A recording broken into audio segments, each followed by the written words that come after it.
मित्रों नमस्कार, मैं हूं आचार्य राजेश। आज हम बात करेंगे तालिबान जिस तरह से आगे बढ़ रहा है, अफ़गानिस्तान पर उसने कब्जा कर लिया है। अब यह तालिबान आगे जाकर क्या करेगा, क्योंकि अब धीमे धीमे हम तृतीय विश्व युद्ध की ओर बढ़ते ही चले जा रहे हैं। तृतीय विश्व युद्ध की ओर ये एक कदम और बढ़ा है। इसके परिणाम भी आपको बहुत जल्दी देखने को मिलेंगे, क्योंकि आपने यह तो देखा ही है कि जिस तरह से तालिबानी आतंकवादियों ने काबुल पर कब्ज़ा किया है, अफ़गानिस्तान पर कब्ज़ा किया है, ये कोई आम घटना नहीं है। यहाँ पर पूरी दुनिया की सेना लगी हुई है। उस बीच में कुछ आतंकी आते हैं, अपना उपद्रव फैलाते हैं, सेना हाथ पर हाथ रखे बैठती है, वहाँ के राष्ट्रपति उठकर भाग जाते हैं। यदि इन सब के घटनाक्रम को देखा जाए और ज्योतिषीय मिलान को देखा जाए तो बहुत सारी सिमिलरिटीज़ इसमें आती हैं। जैसे मैं बात करूं, 15 अगस्त को इन्होंने घोषणा की तालिबानियों ने कि हमने काबुल पर कब्जा कर लिया है। अब इन्होंने अफ़गानिस्तान का एक नया नाम भी दे दिया। यदि हम 15 अगस्त के सुबह की कुंडली बनाते हैं तो सिंह लग्न की ये कुंडली बनती है। सूर्य मंगल बुध सिंह लग्न में है, शुक्र दूसरे स्थान पर हैं, चंद्रमा तृतीय स्थान पर हैं, शनि छठे स्थान पर हैं, गुरु सप्तम स्थान पर हैं, राहु दसम स्थान पर हैं। अर्थात कहने का तात्पर्य यह है कि जो ये ग्रह उस दिन बने हैं, उस ग्रह का यदि हम अध्ययन करते हैं तो सबसे पहला तो ये कि गुरु की महादशा में इनका जन्म होता है। 15 अगस्त से लेकर 21 अप्रैल 2023 तक गुरु की महादशा चलेगी और गुरु ही इनका मार्केश भी है और सप्तम भाव में बैठा हुआ है। सप्तम भाव में जब गुरु बैठता है तब ऐसे व्यक्ति का किसी दूसरे व्यक्ति से बहुत अच्छा संबंध नहीं होता है, लेकिन इनके अवैध संबंध बहुत होते हैं। तो अवैध संबंध की बात करें तो अवैध संबंध में वह संबंध गिने जाएं जो इनडायरेक्टली इनकी मदद करते हैं। जैसे अभी आप कुछ घटनाक्रम को देख रहे होंगे, बहुत सी चीज़ें मैं उल्लेख यहाँ इसलिए नहीं करूँगा क्योंकि भारत को इस समीकरण से बहुत फ़ायदा होने वाला है। हम उनका उल्लेख करेंगे तो हो सकता है कुछ परिवर्तन वो अपने आप में कर लें, तो हम वो नहीं चाहते हैं। तो ऐसा गुरु जब सप्तम में बैठा हुआ है तो इसकी अदृश्य रूप से सबसे पहले चीन और पाकिस्तान दोनों ने इसको मान्यता देने की बात कर डाली। फिर धीमे धीमे अन्य देश भी जुड़ना शुरू हो गए और कुछ समय आते आते बहुत सारे देश इसको एक अलग देश के रूप में मान्यता प्रदान कर ही देंगे, चाहे कैसे भी हो, क्योंकि वो घटनाक्रम घटाया गया है। अब इसमें स्थिति बनती है कि इनके मित्र कैसे होंगे। तो मित्र वाले स्थान पर शनि बैठे हुए हैं जो शत्रु अंतः योग बनाते हैं। ये एक इनके लिए प्लस पॉइंट है, लेकिन यह शत्रु अंतः योग 2028 के बाद आएगा। तब तक ये नेस्तनाबूद हो चुके होंगे।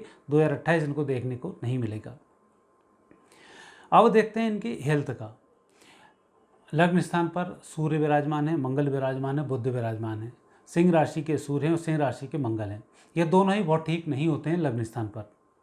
मानसिक दिवालियापन के शिकार ये लोग हैं, जो अब देखने को मिल भी रहा है। बड़े आए बातें करने, हम महिलाओं को स्वतंत्रता देंगे, एक शरिया कानून लागू करेंगे और बहुत सारी चीज़ें लागू करेंगे जो बहुत अच्छी होंगी, और अल्टीमेट रिजल्ट सामने है कि महिलाओं पर किस तरह से अत्याचार किए। 15-15 साल की लड़कियों को उठाकर ले गए, किस तरह से चौराहों पर रेप किए। आपने वीडियो देखे होंगे। महिला विधवाओं को उठा ले गए, उनको मारा पटका, और जिस तरह से जो उनसे बन सकता था, क्योंकि उनके धर्म ग्रंथ में लिखा हुआ है कि टेरर फैलाना से अल्लाह खुश होगा, कि उसको खुशी मिलती है जब आप किसी व्यक्ति को प्रताड़ित करते हो और इस्लाम की तरफ व्यक्ति आता है और इस्लाम से टेरर वहाँ फैलता है। उनके धर्म ग्रंथों का ये एक उल्लेख है, तो उसको कर रहे हैं। तो तालिबानी जो भी काम कर रहे हैं ये धर्म ग्रंथ से एक शब्द भी अलग हटकर नहीं कर रहे हैं। उनके धर्म ग्रंथ में ये लिखा हुआ है कि आप अकेले हो, बाकी जो लोग हैं वो काफिर हैं और उनको आपको परेशान करना है। तो जो शिया हैं वो अपने आप को बड़े तुर्रम समझते हैं, सुन्नी है वो अपने आप को समझते हैं, और जो सुन्नी है वो इस आतंक में, तालिबानियों में मैक्सिमम वही लोग हैं जो अन्य लोगों को कहीं ना कहीं से प्रताड़ित कर रहे हैं। अब इसमें स्थिति ये बनती है कि पूरी दुनिया का जो परिदृश्य है वो परिदृश्य गुरु के कारण अलग बन चुका है। अर्थात यदि हम इनकी बात करें इस्लाम की, तो अब यहाँ दो इस्लाम हैं। वैसे तो इस्लाम के बहुत सारे, इनमें भी बहुत सारी जातियाँ, बहुत सारे लोग हैं, 6-6 7-7 इनकी कुरानें हैं, बहुत सारी हदीसें हैं और नाना प्रकार की चीज़ें इसमें हैं। लेकिन इसमें मूल अब यह है कि अरबी जो मुस्लिम्स हैं वो असली मुस्लिम्स अब उनने मानना शुरू कर दिया है और वो अपने नियम से चलते हैं। उनसे कोई दुनिया परेशान नहीं है, वो दुनिया पर किसी तरीके से कोई परेशानी खड़ी नहीं कर रहे हैं। और निश्चित रूप से भी आपने देखा होगा कि भारत के संबंध भी अरब कंट्रीज से बहुत अच्छे हुए हैं और पूरी दुनिया ने अरब कंट्रीज़ को धीमे धीमे सपोर्ट करना शुरू किया और उनके भी एक संबंध बन रहे हैं। अरबी मुस्लिमों के अलावा वो दूसरे मुस्लिमों को मुस्लिम नहीं मानते हैं, और जो दूसरे मुस्लिम हैं, विशेषकर सुन्नी जो मुसलमान हैं, ये आतंक का एक पर्याय बन चुके हैं। ये जहाँ भी रहें, शांति से भी रहेंगे तो भी अशांति ही पैदा करेंगे, क्योंकि शांति इनके ग्रंथों में ही नहीं लिखी हुई। और इनके यहाँ यदि आप शांति से रह रहे हो और पड़ोसी शांति से रह रहा है तो आप उस धर्म के हो ही नहीं। यदि आपने पड़ोस में अशांति नहीं फैलाई तो ये आपका चल रहा है। और पूरी दुनिया में आपने देखा होगा, टेरर का यदि बात आती है, टेररिस्ट की बात आती है, तो यही धर्म इनके सामने होता है। तो अब मुख्य बात यह है, तालिबानियों ने जिस तरह से कब्जा किया, अब बने अफगान में, आपने सारी व्यवस्थाएं की, पाकिस्तान ने पूरे लोगों को ट्रेनिंग दी, और ट्रेनिंग देने के बाद अफ़गानिस्तान में एक एक करके आए। ट्रेनिंग के हिस्से में और इनकी जिस दिन इन्होंने स्वतंत्रता की घोषणा की, उसमें जब इन्होंने स्वतंत्रता की घोषणा की उस समय लगभग 11 बज रहे थे, और 11 से 12 बजे की लगभग कुंडली एक जैसी आती है, और उसमें चंद्र लग्न इनका बनता है तुला राशि पर। दूसरे स्थान पर केतु है, जो इनकी वाणी को बिगाड़ता है। और जिस तरह से अनशन ये बोल रहे हैं कि 30 तारीख का आखिरी तारीख है, और ये इस तरीके की ये बयानबाजी लगातार करते रहेंगे, क्योंकि इसकी देश की उत्पत्ति का ही हल ये है, और ये यही करेंगे। जो एक उत्पत्ति हो जाती है, जिस भारत बड़ी कूटनीति के साथ धीमे धीमे आगे बढ़ता है, क्योंकि ग्रह योग ऐसे हैं। चाइना धीमे से उसने आगे बढ़ना शुरू किया, रशिया और शांत होकर आगे बढ़ रहा है, जापान शांत रहता है। तो इन ग्रहों के द्वितीय भाव मजबूत हैं, तो वो अपने अपने स्टाइल से सारे काम करते हैं। तो भारत तो यहाँ बहुत ही ज़्यादा शांत रहकर कार्य करता है। कभी उसने अटैक करने की बात नहीं की, कभी झगड़े की बात नहीं की, और अपनी सुरक्षाओं में लगा हुआ। और भगवान की कृपा है कि अभी हमें मोदी, योगी और इस तरीके के जो योग मिले हैं, ये देव योग से लोग मिले हैं और भारत को चारों ओर से सुरक्षित रख रहे हैं। और भारतीय सेना भी गजब की है, जो हर तरह से हर मोर्चे पर, हर समय में, हर मौसम में हमारा साथ देती है। हम उसको सैल्यूट भी करते हैं, और निश्चित रूप से हम उनका बहुत सम्मान भी करते हैं कि उनके कारण आज हम यहाँ पर सुरक्षित हैं। तो अब स्थिति ये देखते हैं, जब चंद्र लग्न में है तुला राशि का, 10वें भाव में सूर्य है। 10वें भाव का सूर्य बेरोजगार बनाता है, बहुत अच्छे रोजगार उपलब्ध नहीं कराता है, कहीं ना कहीं परेशानी खड़ी करता है, और छोटी मोटी खाने पीने की व्यवस्थाएं रखता है। तो अफगानिस्तान अब बहुत संपन्न राष्ट्र तो नहीं बन पाएगा कभी भी इस कुंडली के अनुसार।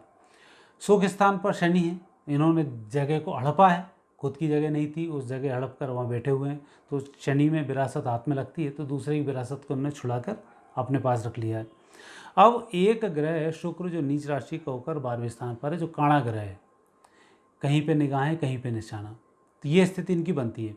और उसी निशाने के तहत आज पाकिस्तान हमसे बोलता है कि 370 में ये तालिबानी आतंकवादी हमारा साथ देंगे और हम कश्मीर को मुक्त कराएंगे। तो ये कार्य कौन कर रहा है? काणा शुक्र, जो देखता इधर है करता उधर है।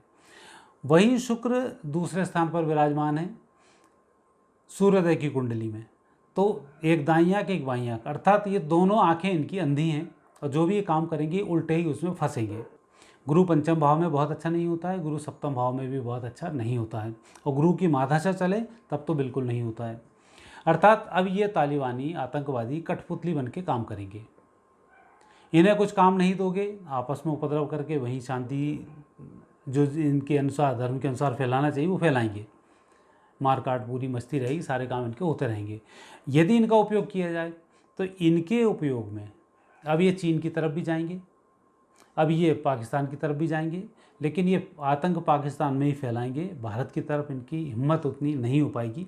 चीन चाहेगा कि इन लड़ाकों का इस्तेमाल भारत के लिए करें, अन्य देश चाहेंगे इन लड़ाकों का इस्तेमाल हम चीन के लिए करें, जैसा इसकी उत्पत्ति हुई है।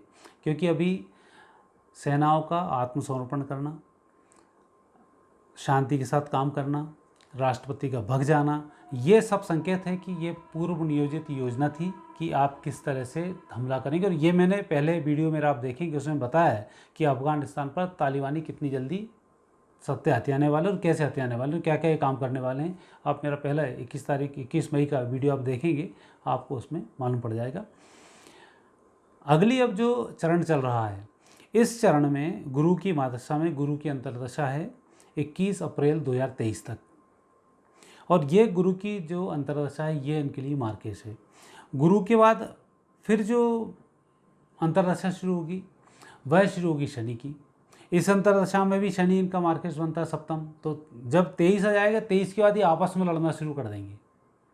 अभी 23 से पहले कठपुतली बनेंगे, झगड़े करेंगे, अव्यवस्थाओं को फैलाएंगे। पहले तो कुछ दिन जो 15 अगस्त से लगाकर 15 नवंबर तक का ये समय बड़े लड़ झगड़ कर और जैसे भी अपनी सत्ता स्थापित करने में ये सफल रहेंगे। और नवंबर से लेकर फरवरी मार्च तक कई सारे देश इनको स्वीकार कर लेंगे कि एक तालिबान नाम का एक नया देश जो उन्होंने नाम रखा है वो हमें स्वीकार है, तो वो स्वीकारोक्ति हो जाएगी। उसके बाद इनका असली रूप नवंबर के बाद धीमे धीमे सामने आना शुरू होगा और उस रूप में ये कठपुतली बनकर कार्य करना शुरू करेंगे। और यही कठपुतली तृतीय विश्व युद्ध का एक अगला चरण होगा। उसमें फिर ये वापस झगड़े इनके होंगे और तृतीय विश्व युद्ध की इनकी लड़ाई प्रारंभ होगी। और यह झगड़ा है, यही पूरे विश्व को युद्ध में धीमे धीमे धकेलता जाएगा। प्रथम विश्व युद्ध लें, द्वितीय विश्व युद्ध लें, इन दोनों विश्व युद्धों में भारत के सिपाहियों की अहम भूमिका रही है कि प्रथम विश्व युद्ध में भारत को ब्रिटेन ने इसलिए लड़ाया था कि हम आपको स्वतंत्र कर देंगे, और प्रथम विश्व युद्ध के बाद बेईमानी की उसने और हमें स्वतंत्र देश नहीं बनाया। जब द्वितीय विश्व युद्ध हुआ तब फिर इंग्लैंड ने यही ब्रिटेन ने हमारे सामने एक मांग रखी कि भारतीय सैनिक उसमें हिस्सा लें, और लाखों सैनिक हमारे मारे भी गए और निश्चित रूप से हमने विजयश्री को उसमें प्राप्त भी किया। तो अब वही तृतीय विश्व युद्ध फिर आने वाला है। तृतीय विश्व युद्ध का जो घटनाक्रम ज्योतिषीय गणित से होने वाला है, उस गणित के अनुसार चाइना, तालिबान, ताइवान, ये इसके 3 मुख्य घटक होंगे। रूस चूँकि एक व्यापारी और बढ़िया देश है, रूस इस मामले में ही खुश है कि जितनी अशांति फैलेगी उतने मेरे हथियार बिकेंगे, तो वो प्रयास कर रहा है कि तालिबान को अपने कब्जे में रखा जाए, क्योंकि जब लड़ेंगे हथियारों की ज़रूरत पड़ेगी, हथियार खरीदेंगे तो उसकी दुकान चलेगी, तो वहाँ वो लगा हुआ है। चाइना ने जो हरकत की है उसके पीछे यूएसए पड़ चुका है। यूएसए ने चाइना की इकोनॉमिक स्थिति को भी तोड़ा है और चाइना को भी बहुत जल्दी तोड़ने वाला, और उसका एक हिस्सा तालिबान का आगे बढ़ना भी है। तालिबानी आतंकवादियों का वह फ़ायदा वहाँ भी उठाएगा, और निश्चित रूप से आज चीन जितना अपने आप को समेट कर रख रहा है, वो स्थिति उसकी नवंबर के बाद धूमिल होने वाली है।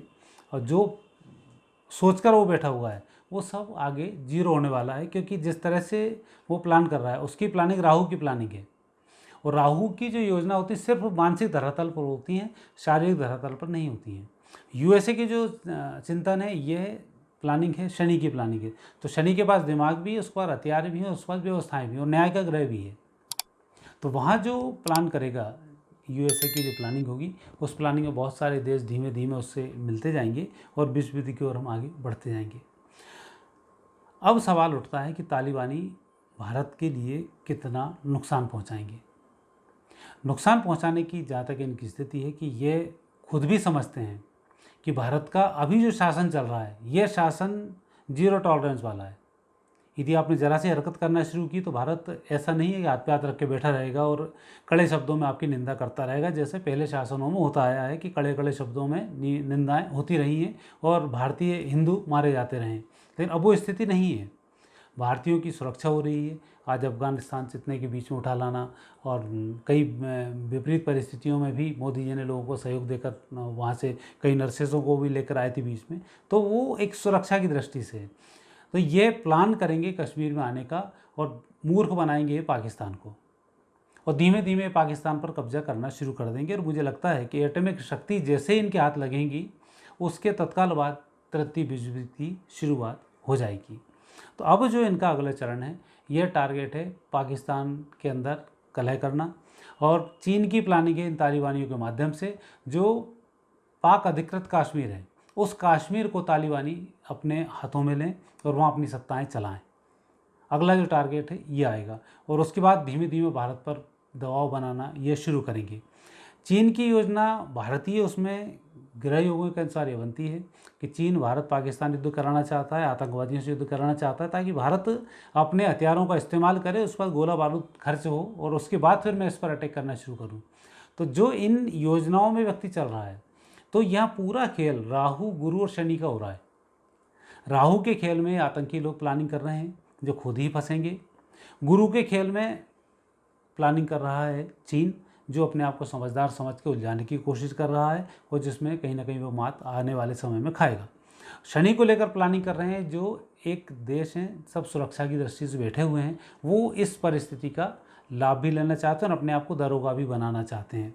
तो जब ऐसी स्थिति बनेगी तो एक बन रहा है अपने आप में खलीफा, तो तालिबानी लोग खलीफा बनना चाहते हैं, उनमें उसकी होड़ है, वो उस खलीफा बनने में पागल हैं। चीन पूरी दुनिया में दादागिरी बनाने के लिए, और उसने जिस तरह से जो अटैक किया है कोरोना का, इससे उसने समझ लिया कि मैं पूरी दुनिया का सर्वा हूँ। और वहीं एक दरोगा बनने की कोशिश अमेरिका करेगा, क्योंकि उसकी दरोगाई छिनना नहीं चाहिए, तो वो शनि के माध्यम से आएगा। तो ऐसी स्थिति में भारत में जो दिक्कत आ सकती है सिर्फ गृह युद्ध की आ सकती है। उसमें हमें तैयार रहना होगा कि हम अपनी जातिगत रूप से एक रहें, डटकर इन अदृश्य जो तालिबानी शक्ति हैं इनका मुकाबला कर सकें और शांति के साथ देश को हम आगे बढ़ा सकें। हमें इस तरफ इसमें आगे बढ़ना होगा। तो ये जो परिस्थिति अभी बन रही है, ये परिस्थिति यही है कि जैसे ही गुरु की महादशा में गुरु के अंदर से समाप्त होगी अप्रैल 2023 तक, तो सारा सिनेरियो चेंज हो चुका होगा और नवंबर के बाद से इसके परिणाम आपको देखने को मिलेंगे। और यहाँ पर हमें शांति का परिचय देना है, धैर्य का परिचय देना है और विजयश्री की हमें प्राप्ति अवश्य होगी। तो इसलिए जो गृह योग बने हुए हैं ये भारत के लिए बहुत शुभ हैं, लेकिन आंतरिक ताकत जो भारत की है वो कमज़ोर होने की स्थिति में है। उस स्थिति में हमें बुध, केतु, सूर्य, शुक्र इनका सहारा लेना होगा, अर्थात हम आपसी भाईचारे से रहेंगे तो भारत निश्चित रूप से मजबूत रहेगा। और जो कठपुतली के रूप में हमारे विपक्ष काम कर रहा है, कई ऐसे दल काम कर रहे हैं जो विदेशी शक्तियों के प्रभाव में आकर भारत की चीज़ों को ही ओपन करवाते रहते हैं, संसद नहीं चलने देना, विधानसभा नहीं चलने देना, ये भी एक छद्म युद्ध का ही एक लक्षण है। ये कई जो किसान के नाम पर बैठ गए और दिल्ली में जिस तरीके से धामाचोकड़ी इन्होंने मुस्लिम संप्रदाय के लोगों ने मचाई, ये उसी के हिस्से हैं, ये तालिबान के ही हिस्से हैं कि ये उनके लपेटे में हैं और भारत की को अस्थिर करने का प्रयास कर रहे हैं। यह हमें थोड़ा सा बचना होगा। शालीनता का हम परिचय देंगे, निश्चित रूप से विजयश्री हम ही को प्राप्त होगी। और ये जो घटनाक्रम चल रहा है, आनंद के साथ इस घटनाक्रम को देखते रहें, आपको आनंद भी आएगा और प्रभु सत्ता कैसे संभालते हैं और कैसे व्यवस्थाएँ होती हैं ये आपको खुद दिखाई देगा। कि कोरोना काल में आपने देखा भारत सबसे ज़्यादा सुरक्षित रहा, भारत की वैक्सीन बनी और भारत ने सब कुछ किया, ये मैंने पहले वीडियो में भी बताया था। तो आने वाले समय में भी ये होगा कि भारतीय लोग दृष्टा बन के बैठे हैं, लेकिन सुरक्षित दृष्टा बन के बैठे हैं। ऐसा ना हो कि कोई आपको आया, आपके घर में आग लगाए चला जाए और आप देखते रह जाएं टीवी की तरह। ये नहीं करना है। सुरक्षित रहें, दृष्टा बने रहें, आक्रामक ना हो, शांति का परिचय दें और सरकार के साथ बने रहें। आपको निश्चित रूप से अच्छे भारत का भविष्य स्वयं ही दिखलाई देना शुरू हो जाएगा और सारी परिस्थितियाँ नवंबर के बाद धीमे धीमे मूव होना शुरू होंगी। मित्रों, ये वीडियो आपको कैसा लगा आप मुझे सूचित अवश्य करें और आप क्या जानना चाहते हैं वो भी आप मुझे कमेंट बॉक्स पर लिखें। इस चैनल को सब्सक्राइब भी करें, बेल आइकॉन भी प्रेस करें ताकि मेरी सूचनाएं तत्काल आप तक मिलती रहें। नमस्कार।